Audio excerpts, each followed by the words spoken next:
is clear. Thank you very much for joining us. Thank you very much. We will start in 4 minutes. Okay.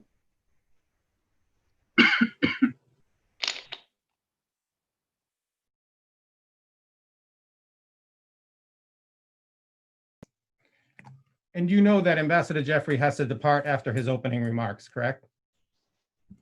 Or probably about 20 minutes after the hour. Yes, sure. Okay.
Mutasim, I'm happy I'm not the only one without the tie.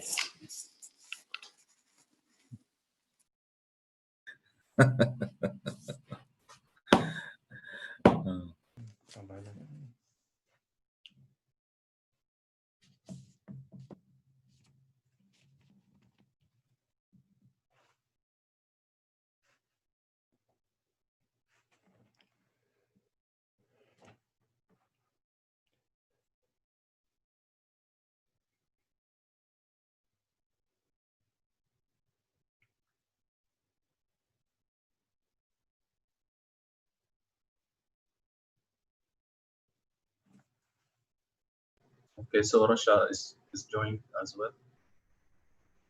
Okay, I think we are ready to start.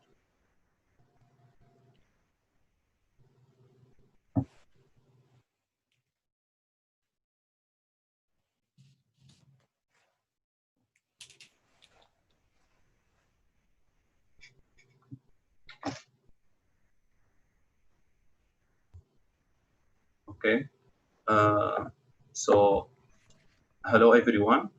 Just a little before I start, I'll just take notes that who wants to listen to the Arabic language, please choose the French, because the program does not support the Arabic word. Just choose the French word. This I will talk it. I'll speak it in Arabic now. أي حدا بده يستمع على اللغة العربية. Those who want to listen to the Arabic language, please select the French channel to listen to the Arabic channel, to the Arabic language. Ambassador James Jeffrey, Ambassador Robert Todd, the Special Representative to the Syrian crisis, Mr. Yvonne Nielsen, fellow speakers, and estimated guests. I'm honored that you accepted our invitation to this event on the sideline of the UN General Assembly meetings, being held to discuss the vital issues in the Syrian crisis. I won't talk long.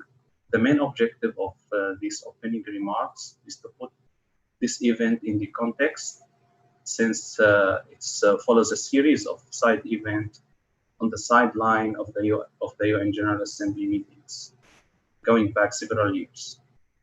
In previous years, the event was organized by the DRL and sponsored by several countries, which the Syrian Network for Human Rights invited as a partner along with other organizations. This year, due to the extraordinary circumstances arising from COVID-19, we at SNHR are honored to undertake this task. The goal of this event is to ensure continuity in this series of side events and to maintain our duty to care in raising awareness of the most prominent cases that affect the Syrian people and discussing this with partner states and friends. We hope that work on the panel side event will continue in the coming years, and next year we will be able to meet physically in New York. Before I giving the floor to our moderator Emma, I would like to thank you for the excellent coordination and special and speedy response, without which we wouldn't have been able to organize this event. I would like to thank our colleagues from Day After for their contribution, as well as prominent activists, Russia, for agreeing to participate with us. I hope this will be a fruitful event, which will substantially will build on it. Thank you. Emma, the floor is yours. Thank you, Fadel, for the welcome remarks and for having me today. And thanks to the Syrian Network for Human Rights and the Day After for organizing this incredibly important event. Thank you to our amazing speakers for taking part, and to you, our audience, for logging on. I'm beyond honored and humbled to be your moderator today for this event on the need for justice for detainees held by the Assad regime amidst COVID-19. I'm Emma Beals. I'm a senior advisor at the European Institute of Peace and a co-editor of Syrian Context and other Syria-related hats. I'm joined by 6 fantastic speakers: Ambassador Jim Jeffrey from the US, Ambassador Robert Rode from Germany, Special Representative Yvonne Nielsen from Denmark, Rasha Shabaji, activist and former detainee, Mutassim Sioufi, Executive Director of the Day After, and Fadel Abdulghani, Head of the Syrian Network for Human Rights. When Fadel asked me to moderate this panel, he said that this event had occurred every year since about 2014. That is too long. And you will agree once you hear about the conditions detainees are living in and the pain their loved ones live with every day. Unlike Fadel, I hope I don't see you all in New York next year, because I hope that we won't need to meet again to discuss this topic. It has already been too long. And now we're living in a global pandemic. The whole world is grappling with the novel coronavirus. Syria is no exception, with virus infections and deaths that far outpace official statistics due to the obfuscation of the seriousness of the pandemic by the Syrian government, who also continue to impede and prevent humanitarian access.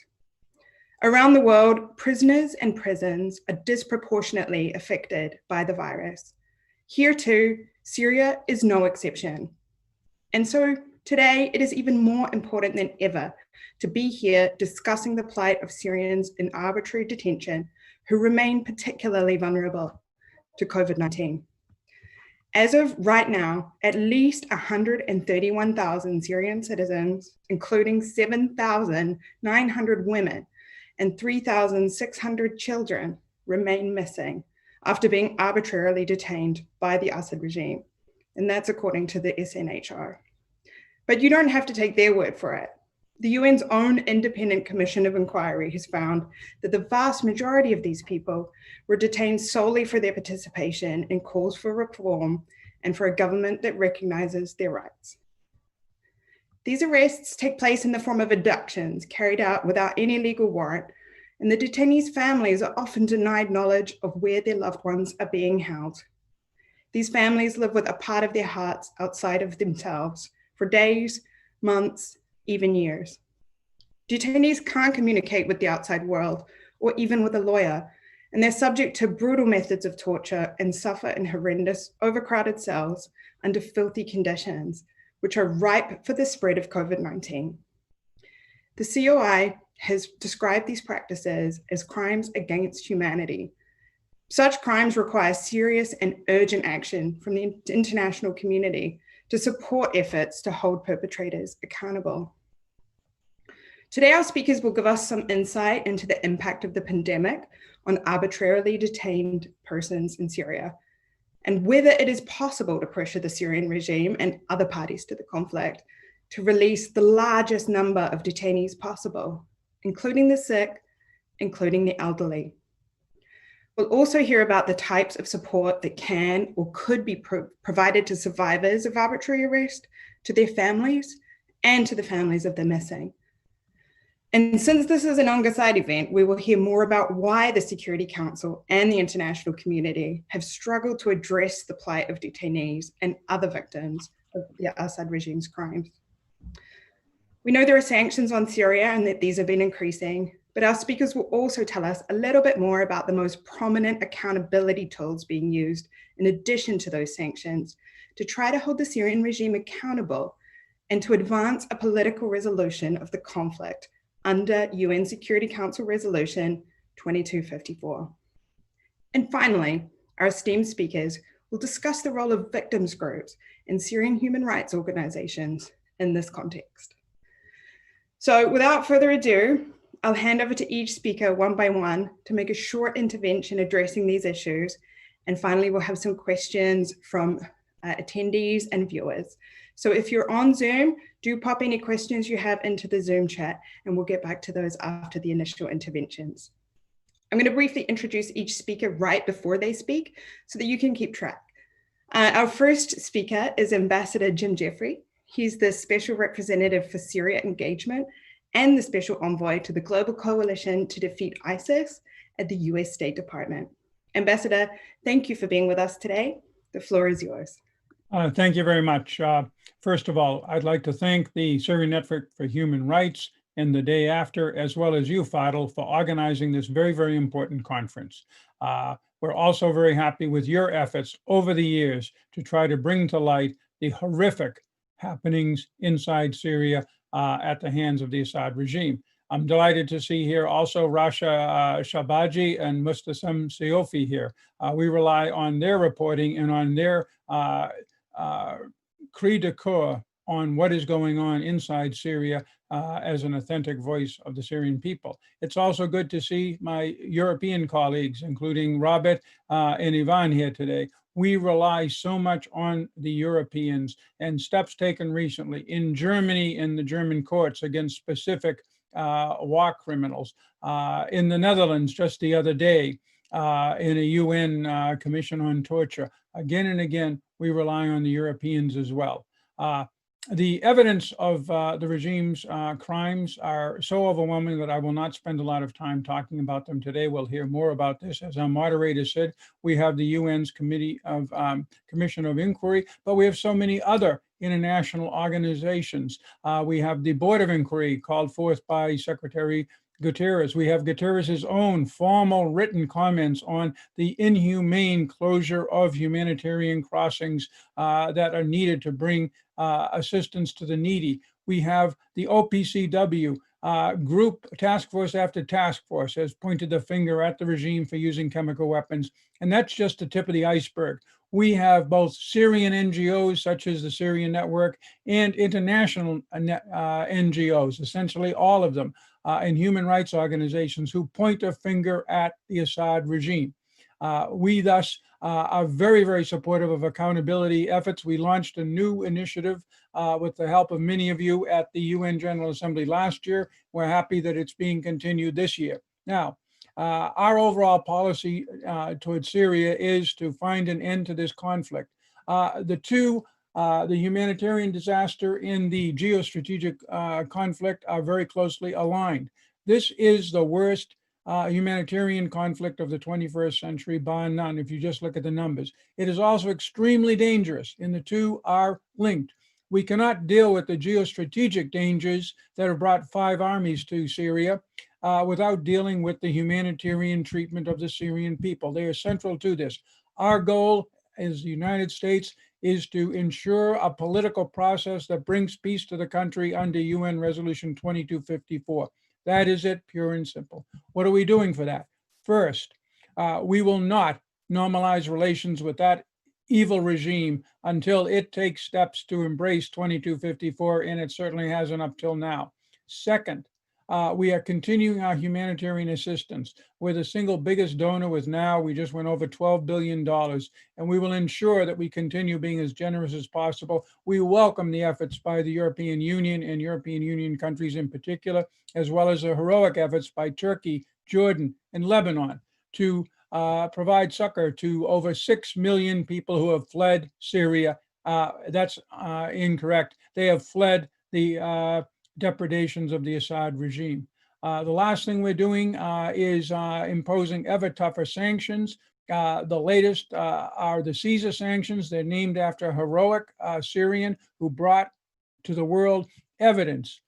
He did such an extraordinary job that Time magazine has named him one of the 100 most influential people on the planet this year. Now, the important thing about the Caesar sanctions, aside from the fact they are very broad and they are targeted not on the people, but on the leaders, is that these are supported by the entire spectrum of the American political system. Our political position on Syria, our activities, be it our troops in country, be it our sanctions, are supported by all of our political process from left to right in America. I'm going to stop there, and I look forward to hearing the comments of the others. Thank you, Ambassador. The Ambassador will leave us shortly, but he'll be replaced for the remainder of the event by State Department Deputy Assistant Secretary for Democracy, Human Rights and Labour, Stephen Gillen. Next, we will turn to Ambassador Robert Rohde. He is the ambassador for the negotiations on Syria and head of division for Syria, Iraq, Lebanon, and anti-ISIS strategy at the German Federal Foreign Office. Thank you for joining us. The floor is yours. Yeah, thank you very much, Emma. Distinguished colleagues on the panel, dear Mr. Abdelrani and ladies and gentlemen, I would like to join my voice to Jim to thank the Syrian Network for Human Rights and the Day After for organizing this timely and very important side event in the margins of this year's UNGA session. Over the past years, we have unfortunately come together at many events like this to call for accountability and justice in Syria. But history has taught us there can be no lasting peace without justice. And it's therefore a very important and timely signal that Syria remains high on our respective political agendas. Over the course of this bloody and ongoing conflict for now more than 9 years, the people of Syria have paid the highest price. The international community bore witness to systematic and wide-scale violations of international humanitarian and human rights law we had long believed had overcome. According to the appalling figures and numbers of the SNHR, and you mentioned it, Emma, Syrian regime forces account for almost 90% of these almost 150,000 cases. But without accountability for the committed crimes, without justice, there can be no sustainable peace and reconciliation. And now the COVID pandemic adds to these horrors. The virus is spreading unchecked through all parts of Syria. Official statistics are relatively low, but estimates are much higher due to the vast underreporting and the severe lack of testing capacity. And the pandemic has severe implications on an already dire humanitarian situation. Access to humanitarian assistance is even further restricted. Across Syria, years of war have destroyed countless health facilities and left a fractured healthcare system that cannot attend to the enormous needs. That is why we are heavily engaged in June and July to work for a renewal of the cross-border resolution in July in our Security Council presidency. The lives of millions of Syrians, even more under COVID pandemic situation, depend on cross-border assistance. Second, we must also support the neighboring countries. They host the vast majority of Syrian refugees and deserve our solidarity. Germany, as the largest bilateral donor at the Brussels IV conference in June, pledged another 1.6 billion euro to ease the suffering in Syria. And finally, Jim mentioned it already, finally, those waging war in Syria must stop. We support the call by UN Secretary General Antonio Guterres and his special envoy to Syria, Geir Pedersen, for a global ceasefire.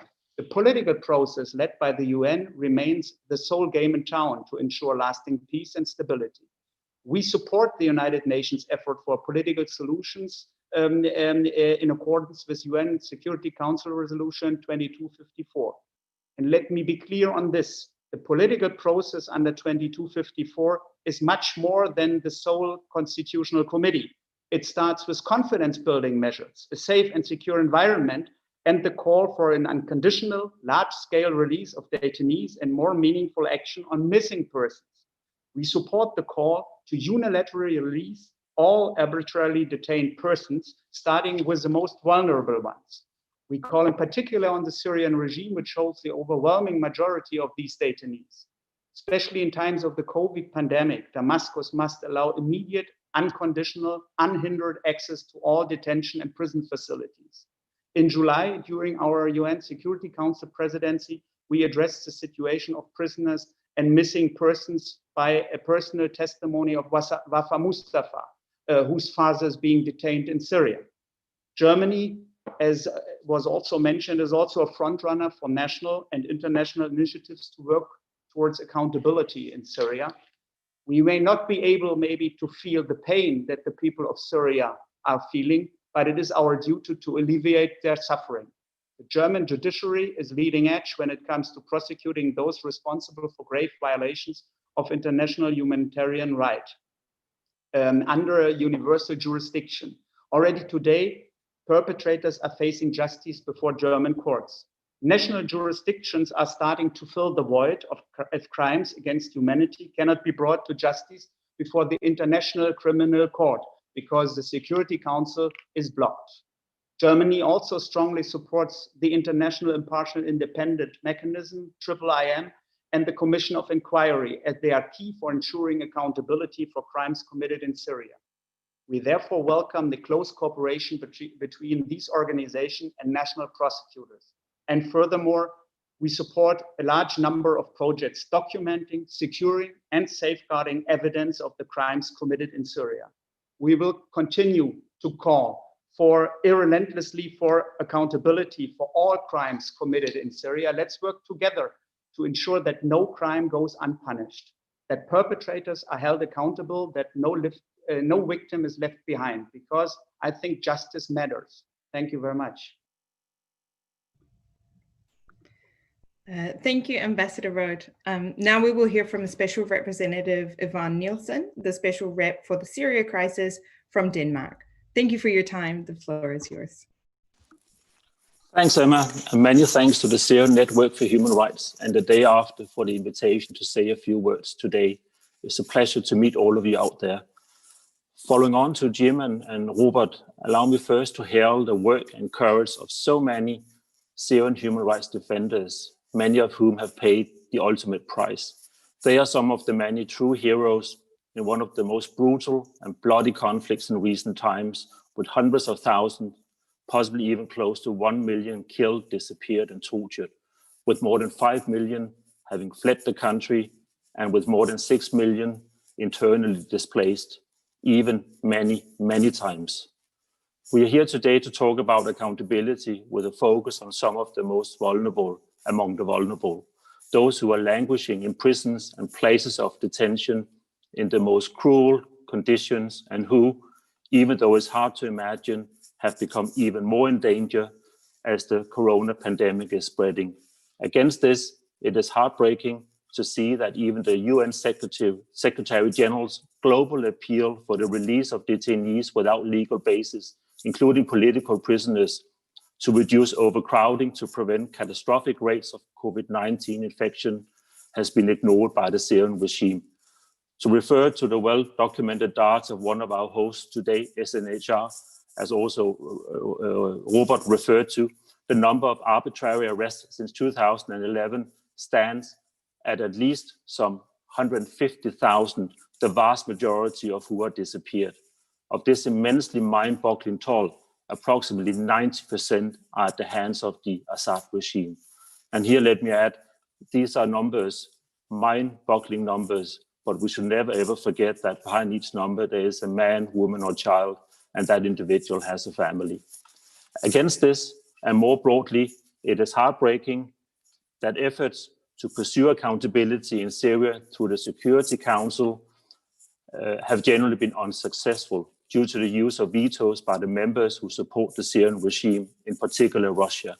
Such politicization of justice and protection of individual human beings is both shameful and an utter disregard for the victims and their families, and disregard for the obvious, that there will never be lasting peace in Syria without addressing the fundamental problem of accountability. On the more positive side, it has been very encouraging to see that some ways and means to pursue accountability, regardless of the Security Council paralysis, have been activated, and successfully so. To name the most prominent ones, the establishment of IIIM by the UN General Assembly and IIIM's very commendable work, national prosecution in a number of countries, and the recently announced Dutch initiative of opening a case against Syria under the Torture Convention. Also, sanctions should obviously be highlighted as an important tool in support of accountability. In this equation, it deserves equal highlighting that Syrian human rights organizations remain absolutely essential in collecting evidence and other documentation on which accountability efforts outside Syria are fully dependent. Apart from our deepest respect for the tremendous work done so far, they deserve our support, also financially. The list of organizations is long, but let me mention our two hosts today, Syrian Network for Human Rights and The Day After, whom Denmark is both pleased and proud to support. Coming back to today's focus, inaction on detainees is sadly quite reflective of the fact that there are by far many more shortcomings than successes when we talk about accountability in Syria. Detainees need and deserve much more of our collective attention and action. Exacerbated by COVID-19, why doesn't the regime allow UN and ICRC immediate and unhindered access to places of detention? And why does the regime ignore Secretary General Guterres' appeal to release detainees, even in light of the pandemic? The release of detainees would also serve as a much-needed confidence-building measure in support of the political process, which the UN Special Envoy Geir Petersen so hard is trying to advance, but needs our collective support to succeed. Based on the regime's past and current behavior, I guess we all know the answer to those questions, unfortunately. But that should not prevent us, rather the contrary, to maintain our own pressure on the regime and urge Russia to do the same to deliver on both detainees and the political process. With that, I'll end by once again thanking all of you, in particular our two Syrian hosts, for taking the initiative to discuss one of the most important issues in Syria, for the sake of the victims and their families, for the sake of justice, and for the sake of the politically negotiated end to the conflict as per Security Council Resolution 2254 that Syrians so much desire and deserve. Thank you.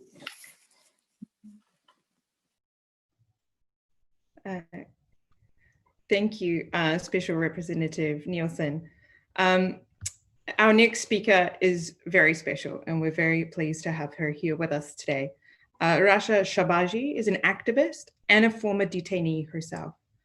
After she was arrested with her 3 children while pregnant, she was named among the most prominent political prisoners in the world during Ambassador Samantha Power's Free the 20 campaign. Rasha will speak in Arabic with translation, which you can hear on the English channel if you're following on Zoom. Rasha, thank you for being here and for sharing your story with us and the work that you are doing. The floor is yours.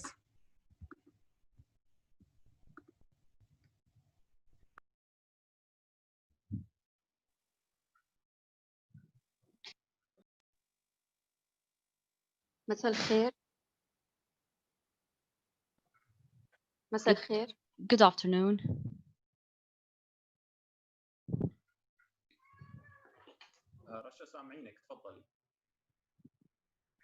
We can hear you, Rasha. Please go ahead. Hello, Mr. Fadl. Hello, everybody.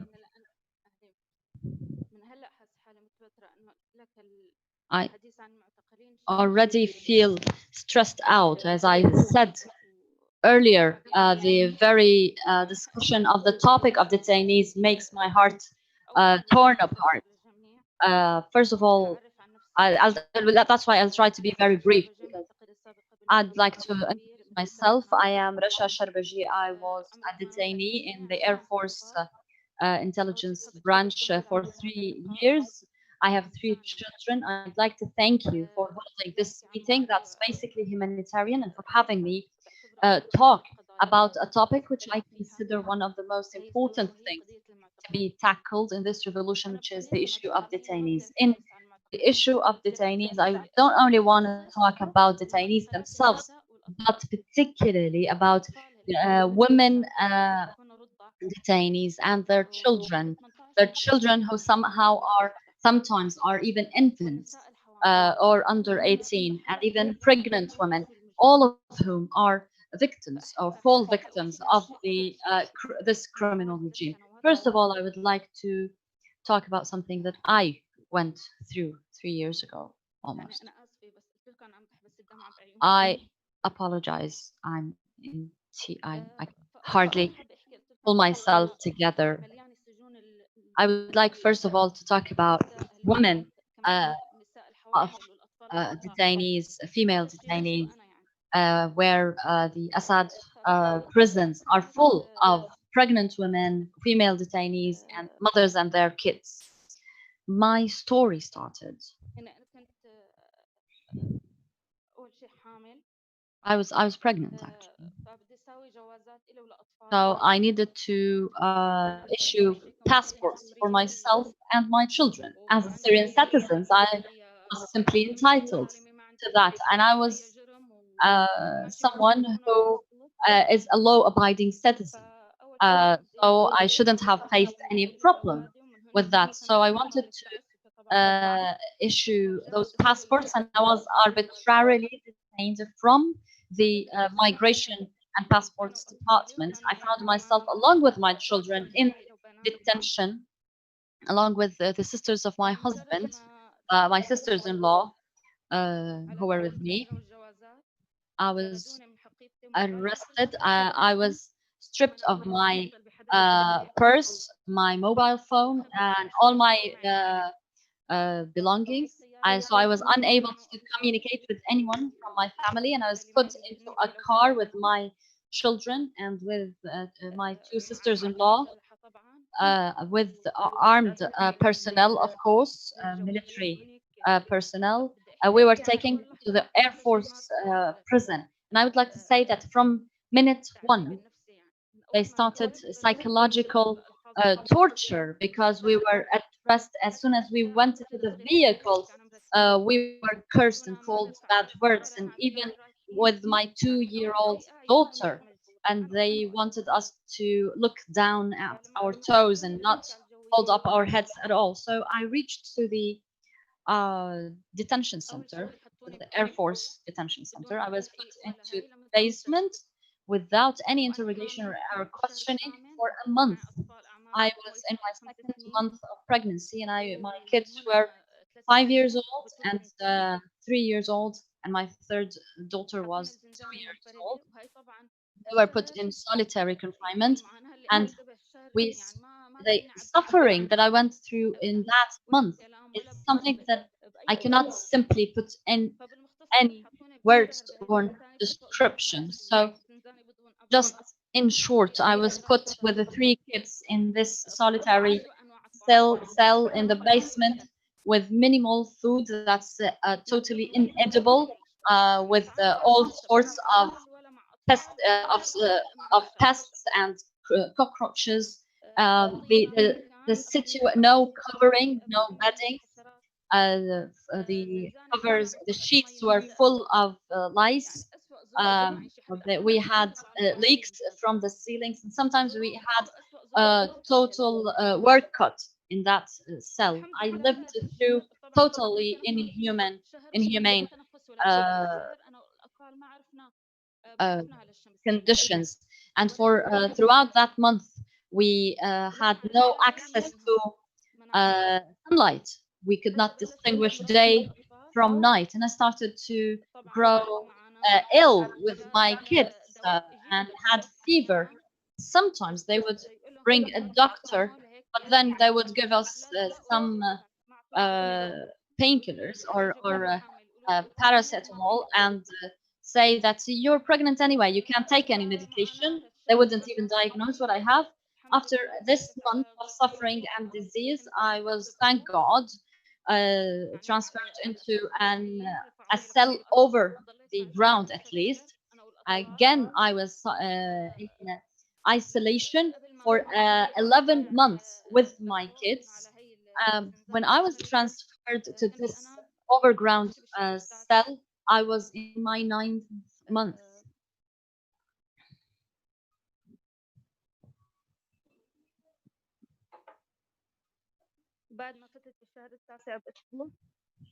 بدأت أعراض الولادة And then I started my labor, to go into labor. I was taken to the military hospital. Of course, I was handcuffed, and I left my kids with my sisters-in-law. Of course, I'm telling this very, very, very briefly, and I don't think I can even express or reflect what it was like.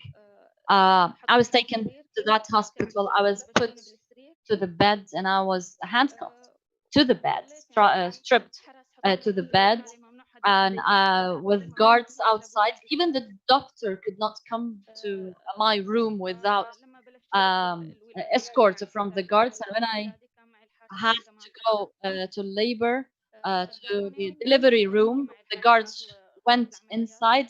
I had anesthesia, so I don't know, but probably the guards were there throughout the operation. I gave birth to my kids and my twin through a C-section, and that duplicated my suffering, because now I have 5 kids with me in the cell.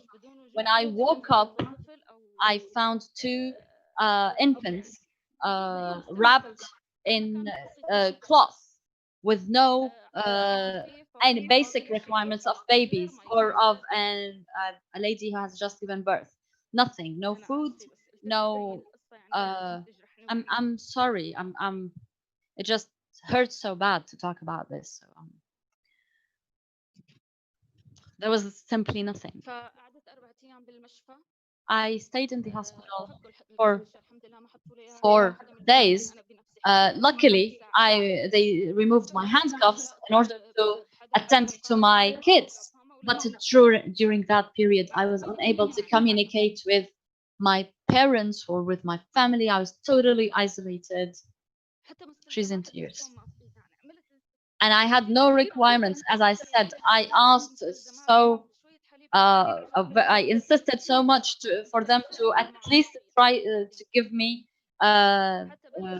milk for my infants, and still my 2 kids were without any clothes, and I started to dress them in their brother and sister's clothes. As I said, I stayed in the hospital for 4 days. It was the worst time of my life. I had 2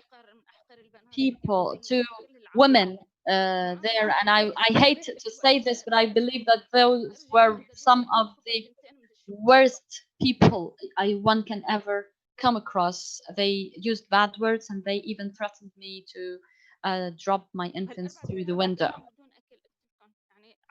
And those 4 days I spent without food. They said, you have a C-section and you can't eat. They would only offer me some soup. However, I didn't feel hungry at the time. I was mostly concerned about my infants. I had no help, no one around, nothing to help my infants.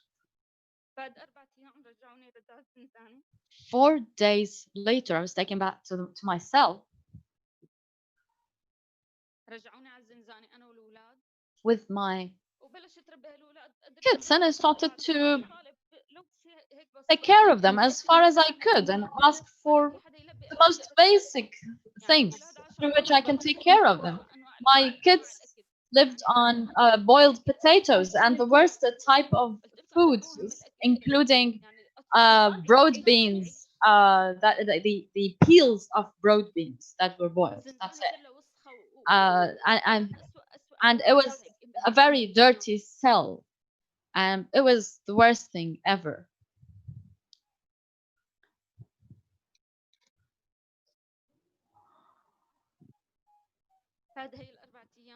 After those 4 days.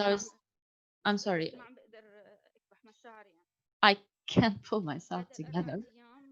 So after those 4 days, I was taken back to my cell, and I stayed with my kids for 4 months with my twin, whom I breastfed, although there was very little milk because I was poorly fed anyway, and they would barely give me enough milk and enough diapers for the 2 kids. And there was no clothes. We were offered no clothes for neither for the older nor the smaller kids. Nothing but the dirty, filthy blankets. No hygiene tools or detergents. Nothing. I don't even know how we survived this.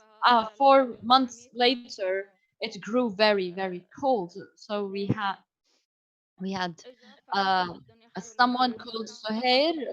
They told me they are going to take my kids to the orphanage, and I was not entitled to ask where they would take them, or which orphanage, or whether I would be given access to them. And it's noteworthy that I have not even been involved in peaceful protests or anything that's related to the anti-regime movement at the time. So after I was released, I learned about the orphanage, and I learned about other women who were taken as hostages, like myself, who were not active themselves. And we didn't even have a file, no arrest warrant or anything. We were just kidnapped, simply. I stayed in custody and detention for 3 months, 3 years, with no communication with my family or my parents. I was in a place they don't know, and I didn't know what was going to happen. I was in total communicato. They didn't know whether I was dead or alive. What happened to my kids? No one knows either at the time, during that time. So it felt like we were mere puppets. We were not even a human. They would decide our fate, whether we survive or die or reunite. And I stayed in that total isolation for a year. After 4 months of my childbirth, my kids were taken away to the orphanage, and I knew nothing of them. And they very often threatened me with my kids, and they said they're gonna booby trap them or something. So very often I thought that I will never see my kids again, that they're not really in the orphanage at all. The speaker is in tears. After a year of isolation, after taking my kids to the orphanage, they started to take us out, put us with other women. And then life started to grow easier in a sense. Of course, it wasn't easy, but thinking and feeling that there are fellow women, although mostly they were not involved in any movement. They started, and they were mostly hostages, but it felt like we have someone.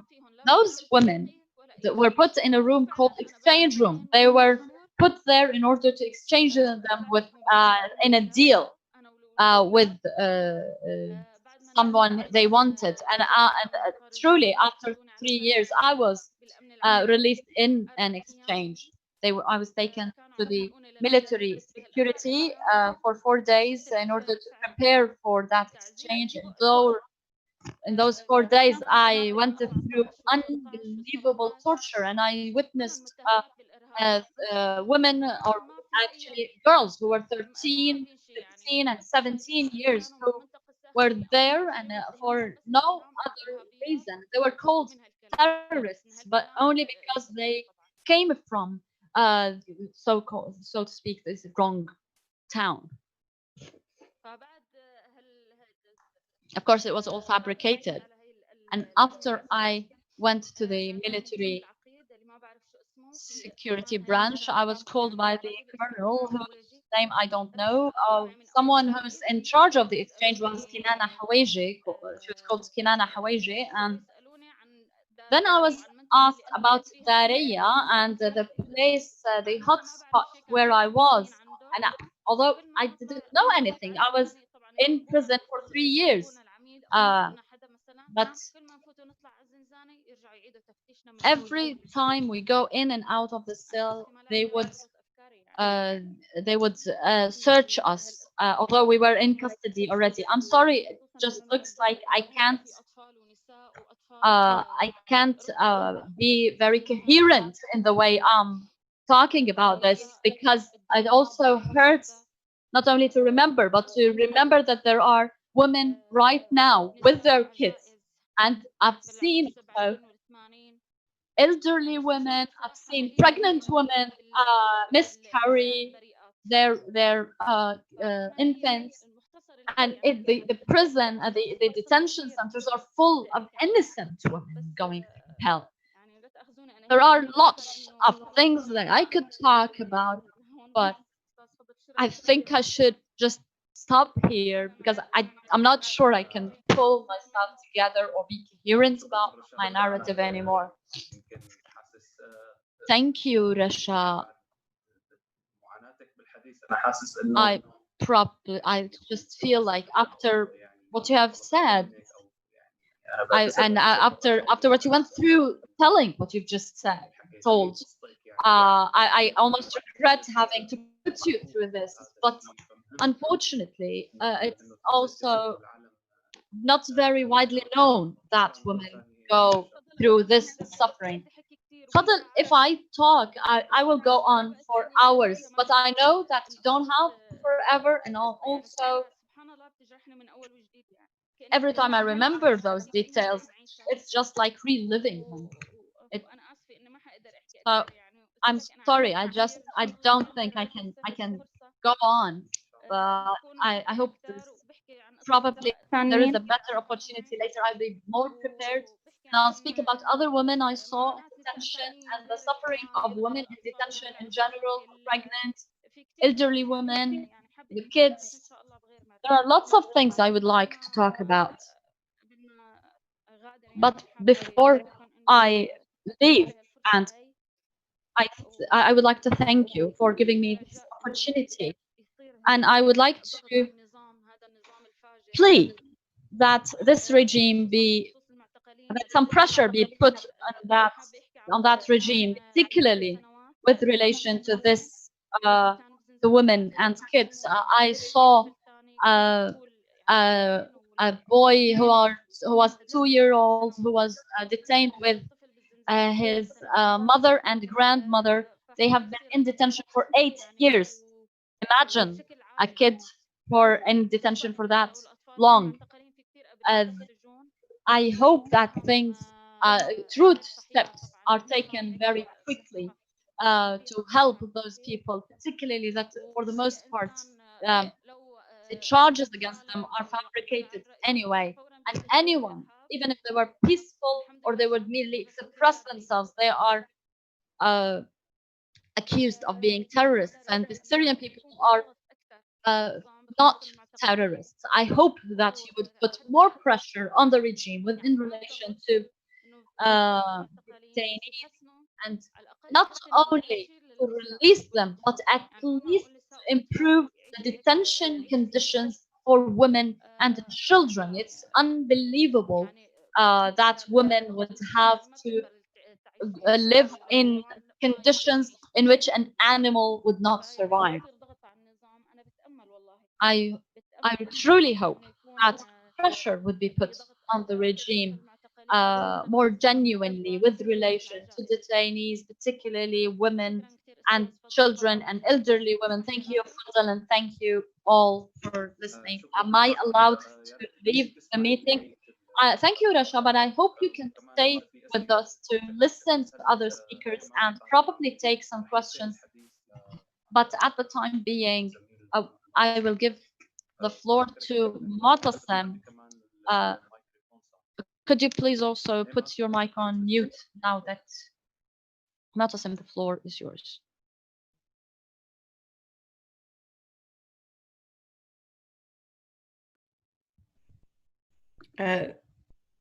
Thank you, Rasha, and thanks, Fadil. I know it's not easy to recount those experiences, but I do think it's important for all of us to focus this conversation on the reality that Rasha and those who are still in detention are living with every day.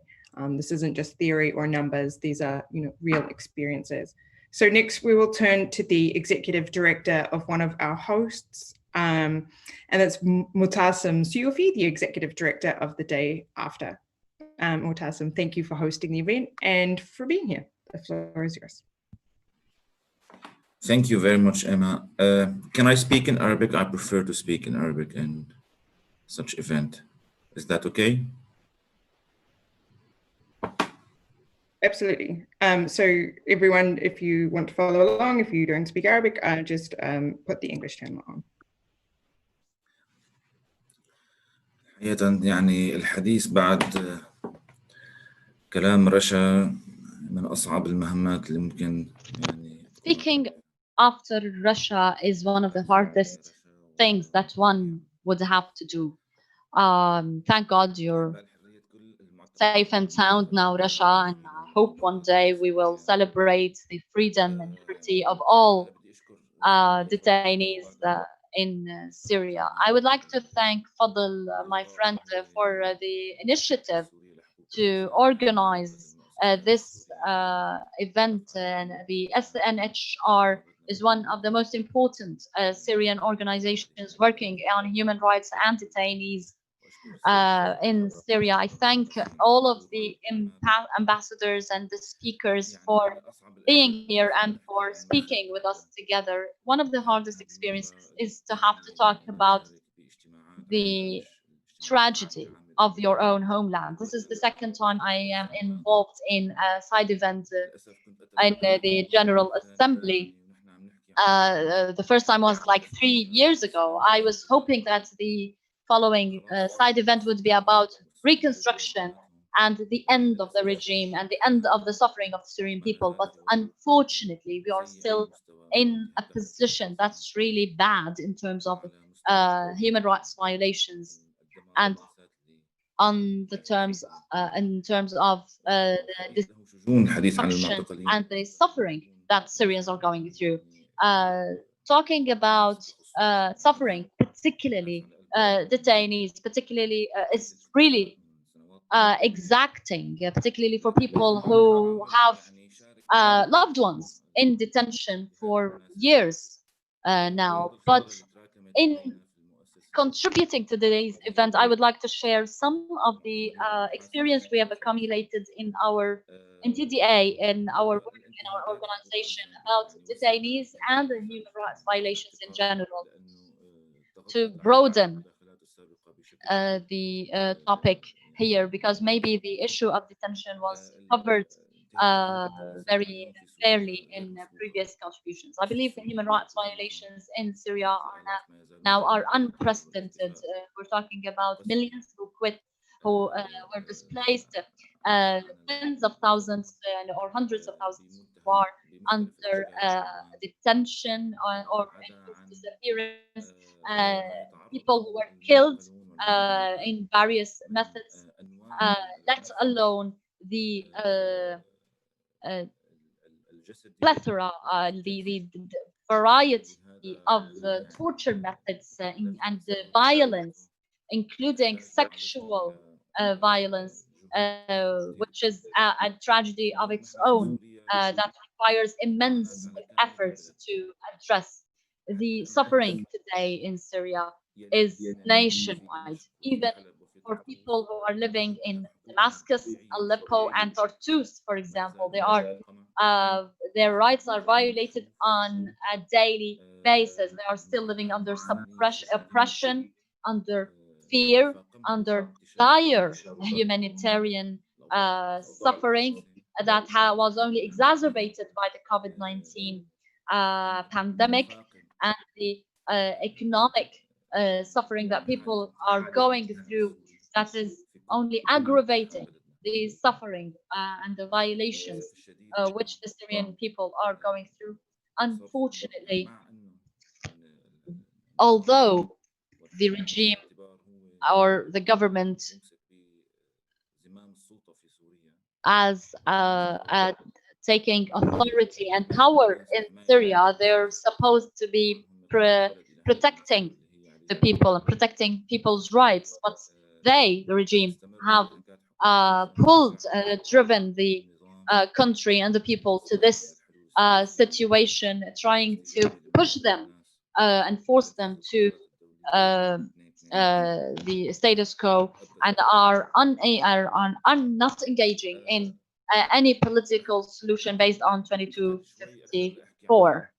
Let me move to issues related to accountability, and let me share some of the concerns that we have found about during our work with survivors of human rights violations, particularly survivors of arbitrary detention and torture.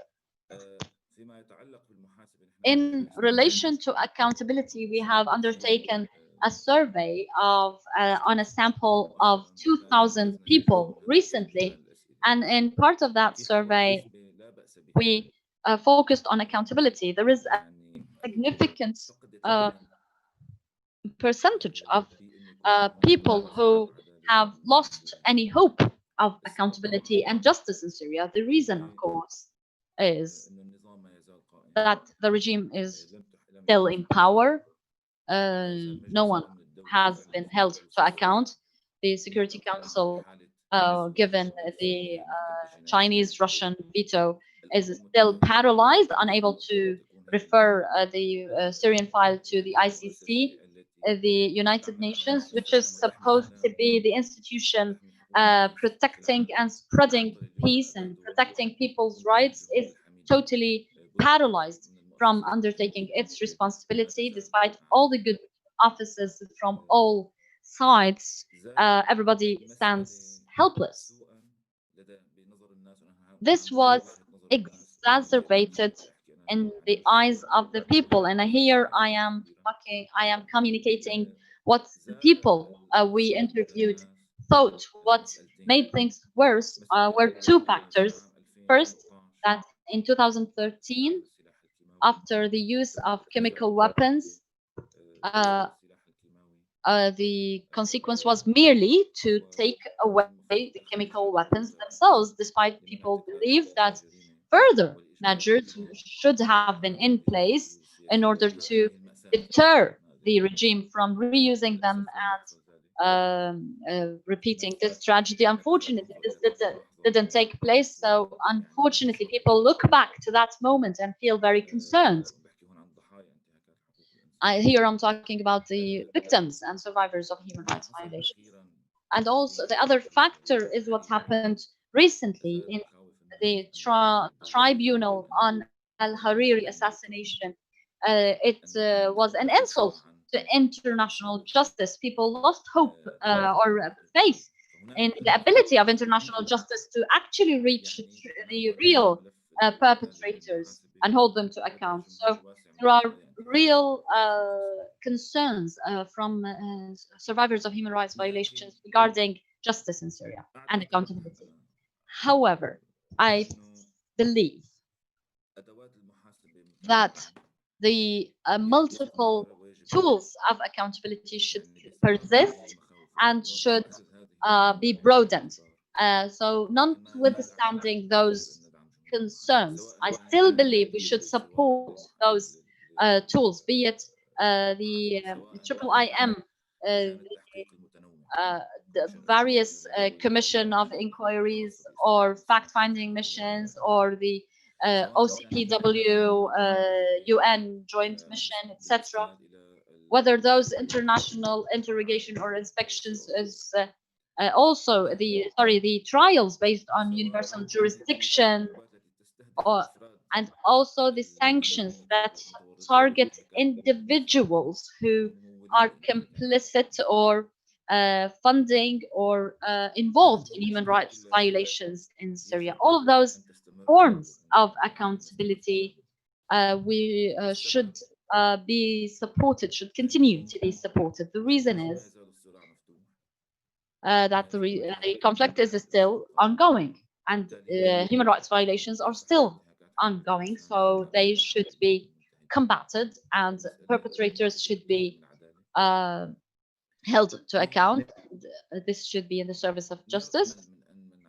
Second, also, we hope that through those various tracks and the of accountability and the reinforcement of accountability and justice, that we exclude perpetrators of human rights violations from the future of Syria. And that's very important because there are permanent members of the Security Council, 2 permanent members in particular, who are still insistent of putting back the very people responsible for the suffering of the Syrian people in the future of Syria. This is a very painful and extraordinary sort of contradiction. And also revealing the truth as well as accountability are not only important for the political track and for peace, but also in the future of Syria. We want to build a homeland in which we know what happened, how it happened, who was responsible for that, and how the political and legal and administrative security and military systems in Syria were structured to produce those widespread human rights violations and obstruct the Syrian state from protecting its own people. We want to understand who are the parties outside the regime and outside the Syrian state who continue to perpetrate human rights violations. We want them out of the future of Syria. We want to exclude them from the future of Syria and ensure that this is not repeated. In the latest report of the COI, there are other parties. There is a mention that other parties outside the Syrian regime are involved in the very same violations that should be excluded from the future of Syria. So, when it comes to sanctions, there is debate saying that those sanctions affect the people, and I believe that this issue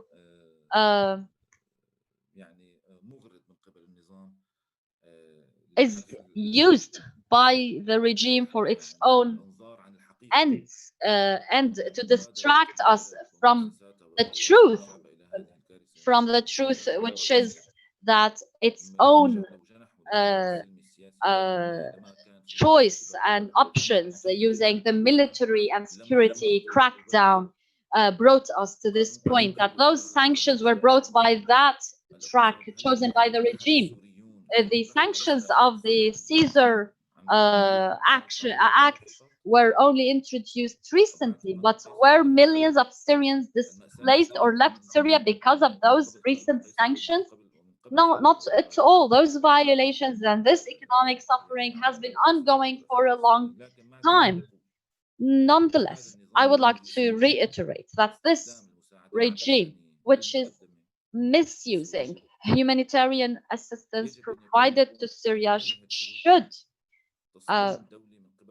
in order to face its behavior, there needs to be an international design by donors and international organizations to ensure that those humanitarian assistance reach their real beneficiaries. Of course, the regime, in every sanction regime, in every assistance regime, there are those exceptions related to humanitarian access and humanitarian assistance. The regime is misusing those. However, we need, I believe, those international organizations and donors should put together a system in which the assistance is not misused and reaches its target population. Finally, I would like to bring up one of the points brought up in previous discussions in relation to the role of victims and groups representing the victims and their families, whose number is starting to grow and whose role is starting to grow. And this is something that we need to support, be it ourselves as human rights organizations or civil society organizations, etc. Their role is very essential, I believe, because they are the primary right owners. They should take the forefront in this action, and also because the journey, the quest of truth of justice in Syria is a long one, and the people who are most equipped to reach to see this journey and quest through are the people who suffered its consequences directly. They are the victims and their families. Those groups require our assistance to organize themselves, to enable and empower them to be involved in decision making and supporting policy making, and for countries and states who are thankfully supporting those groups. I believe that they need to diversify their programs in order to include psychological support, economic empowerment, and legal awareness raising, because many of those groups suffer a lot of economic and legal obstacles in their host countries, be it because of the years they spent in detention or because of the injuries and disabilities they sustained in the conflicts, which stop them from keeping up with their peers in academic, educational, and financial terms. So they need to be empowered to keep up. I'm sorry if I've taken too long of your time. I thank the SNHR, all the technical assistants, and all of our speakers. Thank you so much. Thank you so much, Mutassim. And now we will hear finally the last of our interventions from Fadl Abdul Ghani, the head of our other host organization, the Syrian Network for Human Rights. So just while Fadl is speaking, you have about 5 minutes to get any questions into the Q&A box on the Zoom call, the Zoom webinar, and we'll try to get to as many of those as we can quickly in the Q&A session after Fadl has spoken. Fadl, thanks again for hosting this event. The floor is yours. Thank you very much indeed. I'll speak in Arabic as well. So all the Syrian is using their own language. شكرا للكلمات المهمة.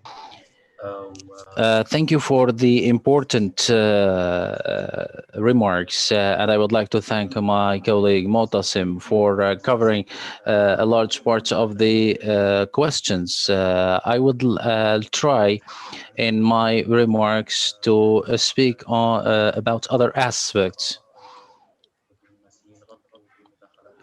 Just as the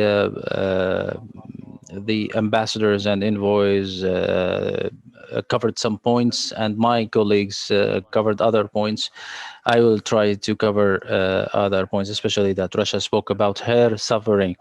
And once again, I would like to apologize from her again, because it's difficult.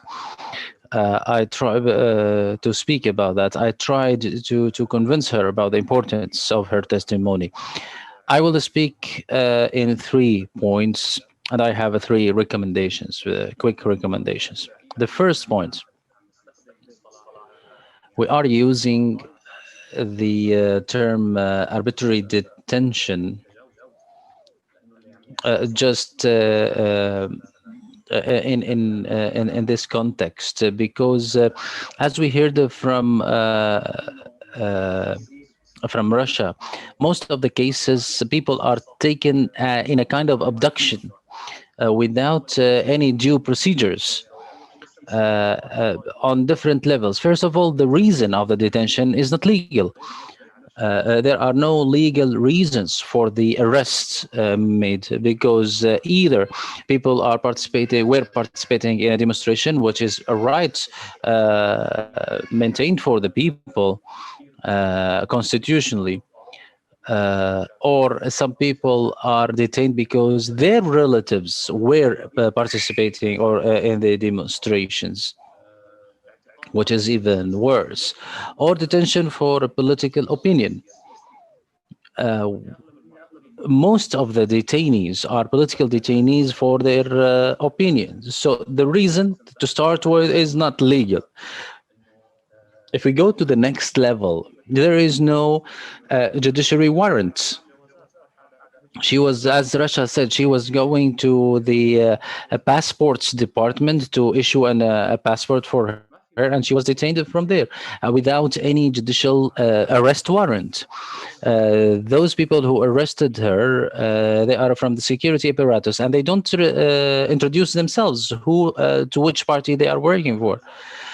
We heard from Russia that they took from her her purse that has in which she has the mobile phone, so she can't call anybody or tell anybody where she is and where she is taken. So even the worst totalitarian and authoritarian regimes don't do that. This regime is more like a mafia controlling the country or ruling the country. So all of these stages of arrest are illegal, and they are against basic rights, human rights. Afterwards, inside the prisons, the brutal torture takes place. And according to the data we have in the SNHR, we have thousands of deaths because of torture inside the prisons. Then detainees remain in a prison for a very long time without any trials. Russia, for example, stayed for a long time without any trial. Scores of detainees suffer from the same. They remain in the prison for years without any trials. And those who are tried, they are tried before a court that was established by the regime that is a so-called court, but actually it's more like a security branch, which is the counterterrorism court.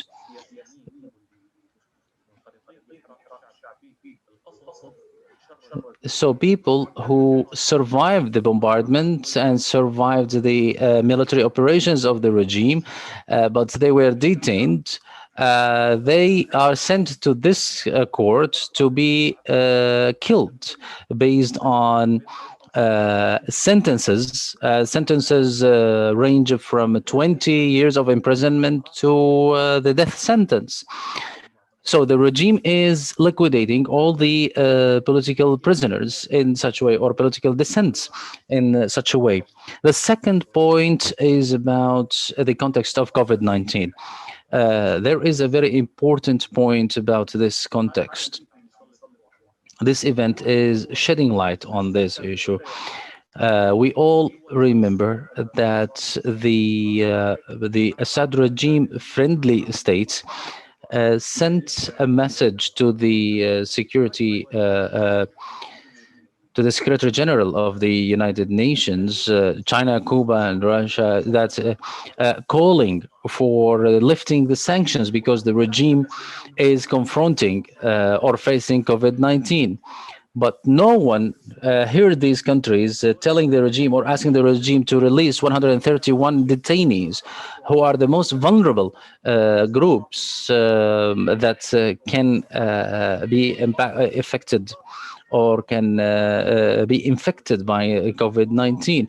None of these friendly states of the regime suggested to release the prisoners who are living in conditions, as you heard from Russia, what kind of conditions they are living in. From our own experience in the past 9 years, most of the deaths because of torture, they happen because of the conditions of detention, because of the unhealthy environment, the filthy environment they are living in, the lack of clothing, especially in winter, and because of the diseases that are proliferating in prisons, especially that they become weaker and weaker after torture.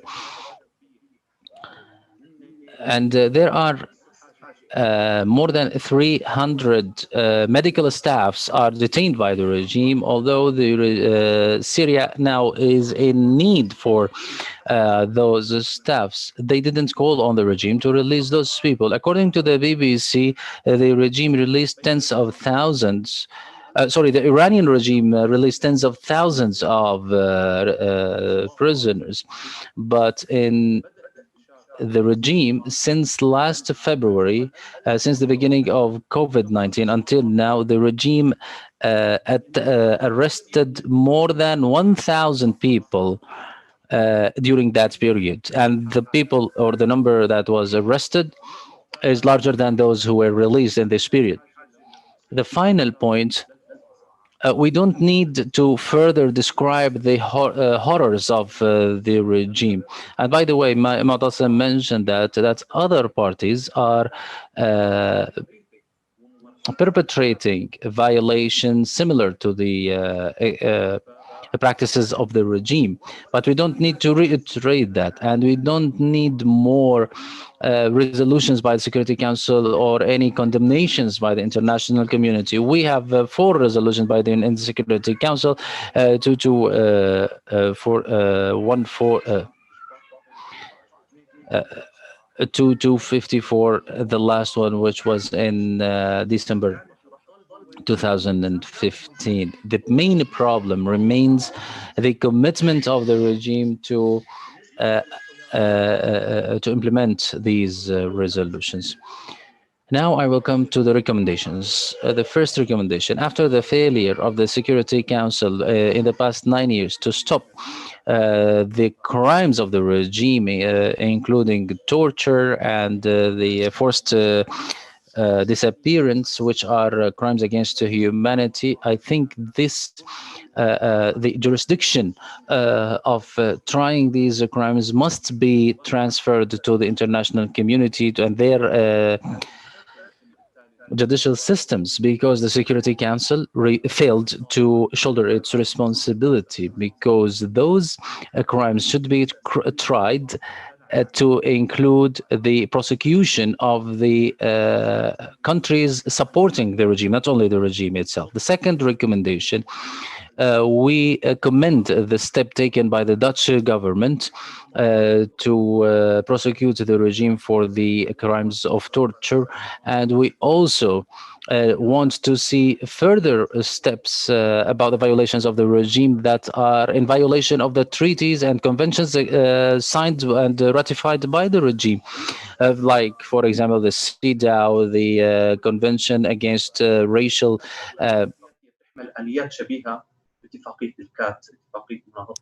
discrimination, and other human rights conventions. They were ratified by the regime and violated right now. The third recommendation, there need to be acceleration of the process in Syria, because there will be no solution for the 13 million people who were displaced from Syria, or the detainees in the prisons, as far as the main perpetrator of these crimes is still in power in Syria. So there should be a timeline, an accelerated timeline for the political transition in Syria. And if we postpone the political transition, it means that we will see more detention, more torture, and more crimes. This will be a shame on the foreheads of the international community, because of its failure to shoulder its responsibility and to stop such a criminal from doing these crimes. We want to see Syria a democratic country that upholds the international law, and to move to speak about other issues about enhancing democracy and the human rights in our country. Thank you very much. Thank you, Fadil, for those remarks. That was a really useful way to round out our interventions. We have about 15 minutes for questions, so I'm going to put some of your questions from the audience to the panelists. But because we've got 15 minutes, if we could keep sort of responses reasonably short so that we can answer as many questions as possible.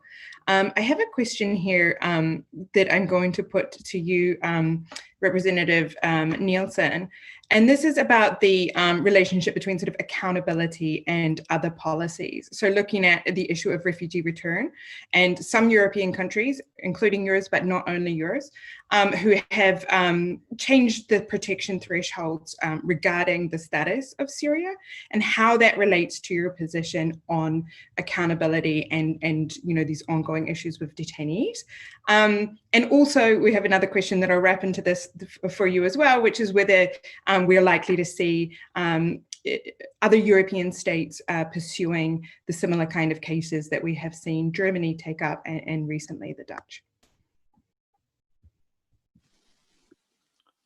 Thanks, Emma. On the issue of return of refugees, yes, as you may be aware, and I guess that is what is behind the question, is that the independent Danish Refugee Appeals Board made the decision in a number of concrete cases that in those cases, those concerned profiles, for them it would be safe to return to Syria, and as such they were no longer in need of refugee protection. But it's important to stress that obviously those are the individual cases with those concerned profiles, and it is not incompatible with this discussion we have around accountability in a both principled sense and in terms of other profiles, not to mention how it inputs into the political process. On the second one, on the issue of whether Denmark is considering national cases, here I would say I'm not aware of the specifics of the cases, but obviously I would think that also the Danish prosecutors are following very closely what happens in other countries to follow those developments, and then obviously that has to then to be matched and applied to Danish criminal law and Danish criminal procedures law. Thank you. Thank you, Representative Nielsen. So I'll put this next sort of question. I'm wrapping up a few questions into one here for Mr. Gillen and Ambassador Rode. So people have been asking about pressure that governments have with regard to bringing justice for the detainees. And I think we've talked a lot today about accountability after the fact. So I think it would be interesting if you could just give a short response on efforts to try to secure those releases and that immediate justice in the form of people being released or their families being notified about their situation. And a second part to the same question as well, which is, one person put it, when will this madness stop? And somebody else has put it in the form that, everybody attending this event knows these issues. And yet we sort of, are in this same situation each year at this event, and sort of each time the Security Council meets on Syria. So it's sort of a broader question, and and Fadil brought it up in his remarks as well about how do we speed up, this process so that this doesn't continue endlessly. So I'll put it maybe to you, Ambassador Rode, and then to you, Mr. Gillen. Thank you, Emma, very much. And let me first of all thank very much Russia for sharing this very courageous and emotional testimony. This degree of inhumanity and cruelty is beyond imagination, and shows once again urgent action. And I can understand, the frustration being now in my fourth year in this job. It's true. It is really a painful work, and we discuss it on and on again. I think, I already mentioned a couple of tools filling the void if the Security Council is not able to implement resolutions or to find a solution or to confer the cases to the International Criminal Court. In Germany, there is a universal jurisdiction in our constitution enshrined. So, we are moving forward with these procedures. You mentioned the Dutch example. We are very supportive of this. However, it's not sure if this case is really going until the International Criminal Court, which is the aim of the Dutch government. Acceleration of a political transition. Yes, we are very much in favor of a political solution, but it needs always two to tango. So the problem is we are very supportive of Mr. Pedersen. And I mean, I think the question of detainees and missing persons is very much high on the agenda. And I think, I mean, we are not as toothless or teethless as one might think, because I mean, the sanctions were mentioned, and I mean, maybe Assad is controlling large parts of the country, but he is far from governing it. And I mean, and also his supporters, especially the Russians, are a little bit fed up with, or constantly fed up with what's happening in Syria. And I mean, a political solution, according to us, it doesn't mean only constitutional committee, which is a facade. It means first and foremost restoring confidence and a secure and safe environment. Because I mean, you know, Germany is hosting a large community of Syrian refugees. And I mean, if you ask them, I mean, the main obstacle for their non-return to Syria is not the reconstruction or the lack of cranes and concrete. It's, I mean, the security situation. And I mean, if the Russians are really interested in having reconstruction money or normalization, they have to tell their colleagues in Damascus, I mean, to guarantee a safety and security for the return of refugees. And I mean, and I think, I mean, we in the European Union, at least, we have a clear stance on this. I mean, there is no lifting of sanctions, no normalization, no reconstruction without a reliable political transition underway. And it doesn't mean that the Constitutional Committee meets once in a year, and then, I mean, pauses for the next 10 months. So it's more than that. And I mentioned the fact detainees, prisoners is very, very high on our political agenda.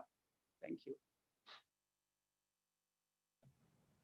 Okay, Emma, I guess I should jump in at this point. So, well, I want to start out, first of all, for addressing the speaker's question. I just want to thank Fadel and Mutasem for organizing this event. As Fadel had mentioned in the past, my bureau, the Bureau of Democracy, Human Rights, and Labor, had a hand in helping organize past events. So we're so grateful at SNHR and the day after, and to stepping up and filling in and organizing today's events in these extraordinary times. We look forward to not having, as Emma said earlier, having to have such an event, but if they have to happen, continuing the close cooperation and ensuring that we continually recognize the plight of arbitrarily detained persons in Syria, especially the most vulnerable. I also want to mention, second, what Ambassador Rhodes said, Your Excellency, thank you for pointing out that a political solution or UNSCR 2254 isn't just about constitutional committees or creation of kind of transitional governing bodies, as alluded to in the Geneva communique earlier.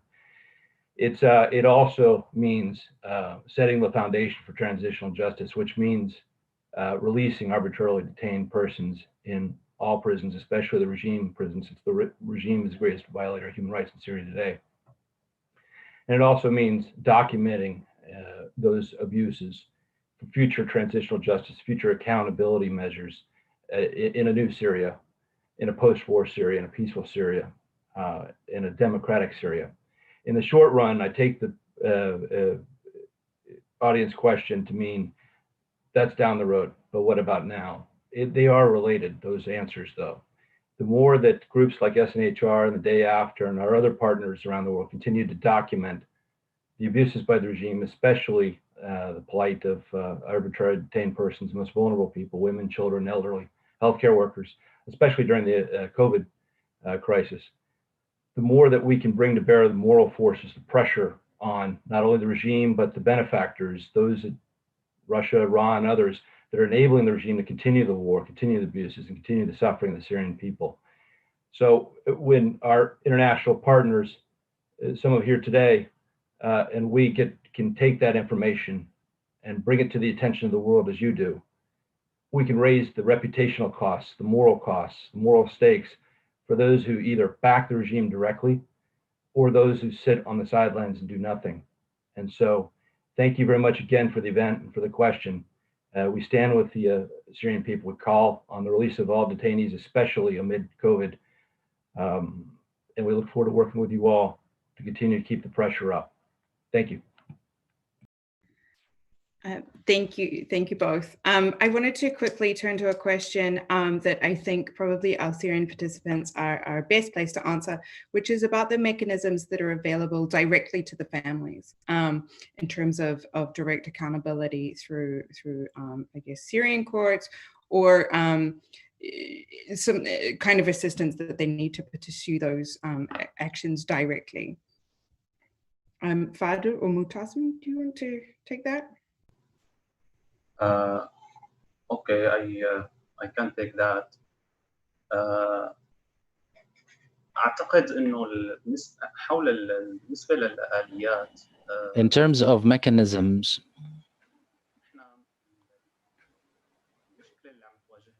the problem that we are facing is that the judicial processes are very slow. And we have seen the Al-Hariri tribunal and other tribunals, how long they take until accountability is applied or justice is served. So the judicial pathway must not be the sole pathway, especially that the ICC now is closed in our faces because of Russia, and Russia will continue to make vetoes to prevent that, prevent referring Syria to the ICC. And other countries, even if other countries joined in the pressure, but this issue will remain difficult to apply. But again, I would like to reiterate the judicial path is very long, and that's the philosophy of the human rights. It works on action, on emergency action, in order to not only to prevent to stop crimes, but even to prevent the occurrence of such crimes before they occur, instead of waiting the judicial systems to do that. But however, the Syrian regime is continuing these processes because there is, or these violations, because there is no real pressure against the regime. Right now, the Caesar sanctions are putting pressure on the regime, and we hope that we can see some change in its behavior soon. I don't know if Mutassim can add anything to this. I just want to add one point, because Emma asked about the families. I think with the families of victims of the human rights violations and the survivors from arbitrary detention and other kinds of violations, there is a need to raise the awareness about the available judicial are available. These tracks need to be explained because the numbers of detainees are huge. The survivors are distributed around the world. After the disappointment and the frustration, these means mechanisms may not reach any results or serve any results. So we need to have alliances amongst relevant Syrian organizations to explain the horizons of their work and to manage the expectations of the survivors and their families, and to show the importance of seeking all the means or ways of accountability to do that, because accountability will not happen overnight in Syria. It is a long road, a long journey. Right now, we may have smaller steps that might be larger by the pass of time, but it is a long journey, and the accountability is important not only for the current time or for the past, but also for the future, in order not to see the same tragedy happening again in Syria. If we could see a solution for this crisis one day. Thank you. We're out of time, but before I wrap up, I wanted to quickly give Rasha the last word to give us one very short thought for us to all take away with us and to remember during the next year when we're undertaking this work, on behalf of current detainees, former detainees, and their families. So Rasha, could you give us something that you would like us to be really keeping at the top of our minds before we wrap up?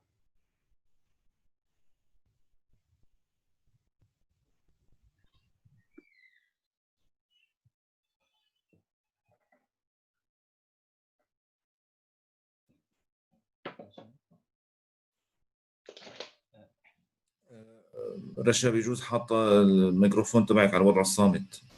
Rasha, I believe you have your mic on the mute position. أنا آسفة بس انشغلت شوي ما سمعت شو انحكى. آسفة. Sorry, I was a little distracted. Could you please repeat what you said at the end? She was asking you what recommendations you have to let us bear in mind with us for future meetings, if you have any ideas or recommendations. Actually, I have many. First of all, the improvement of detention conditions for detainees, particularly female detainees and pregnant women and infants, and providing them with the requirements. Of course, my primary demand would be to put pressure on the regime to release detainees. But if that is not feasible at the moment, then the very least is to improve the living conditions of detainees, or the detention conditions, particularly women and pregnant women and their kids, and providing them with the right to see their kids when they are taken away from them to orphanages and etc., or to unknown destinations actually. And also the kids in detention have no right and no access to just crayons and paper to color or to draw or to have some time out.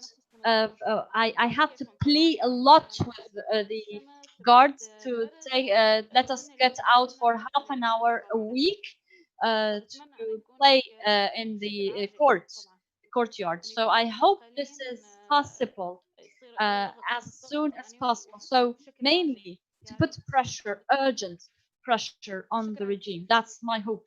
That's my ambition. Thank you, Rasha. I'm sure that everyone on the panel and who is watching will take that with them over the next year and make sure that they keep that in mind and work with urgency on this issue, because as you've shared with us, there are so many people suffering, and not just those people in detention, but their families who are waiting for them at home and for news of them. So I wanted to just wrap up quickly and say I'm sorry to those who we didn't get to a question. I'm sure there will be another opportunity soon. Thank you so much to all of the panelists. Thank you to our hosts the day after and the Syrian Network for Human Rights. And thank you, of course, to everybody who has taken the time to listen to this conversation and to continue doing work in your own fields and organizations and spheres to help to address the plight of detainees in Syria. So thank you very much, everybody. See you soon. Thank you very much. Thank you. Thank you very much. Thank you.